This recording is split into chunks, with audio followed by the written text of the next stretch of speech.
All right, now that we've seen the lexicon design language and how we can use the Clay implementation that's built on Bootstrap, let's go ahead and take a look at some of the JavaScript options we have here as well in Liferay. All right, so there are a number of ways that we can add JavaScript to the platform. We can add global JavaScript through themes. We can add JavaScript to platform templates and fragments. We can add single-page applications with Senna.js, and we'll talk about that a little bit later in the last chapter in this course. We can use JavaScript in custom modules, or we can create JavaScript modules using React or Angular. So there's a number of things that we can do here. Now for those last two options, those are a bit more of the sort of work in progress features that we have. So it's sort of the bleeding edge of Liferay. We do have some documentation on that, and you can go ahead and take a look if you're interested in that as well. Now, when we are adding JavaScript to the platform, specifically through themes, we do have the ability to use ECMAScript as well. So for those of you who are familiar with ECMAScript, as well as all of the features that it introduces to JavaScript, we do have the ability to do this by adding the .es extension to our JavaScript files, and we can transpile files using Babel. And this is going to allow our browsers to read the ECMAScript. And we also have an NPM ES 2015 hook that you can add to the theme as well, giving you the ability to add ECMAScript files to your theme.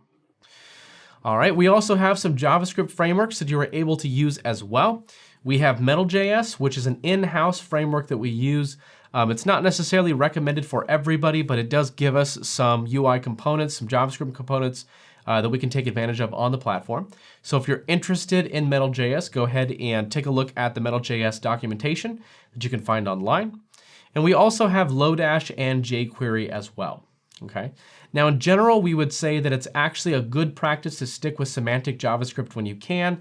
But if you're already using some of these frameworks, or you're interested in using some of the components or features in these frameworks, you have the ability to do that out of the box as well. Now, in the case where developers want to include their own JavaScript libraries, they can do that in their modules by doing one of these things here. So we have own libraries. Before loading as browser globals, you need to have the library configured so that it supports UMD. For browser-loaded third-party libraries, we need to add the script tag and add the Liferay loader along with the library URL. And for hosted libraries, we need to name the library in the define function, remove the UMD wrapper, and configure the module's build task to run the config.js modules task over the library.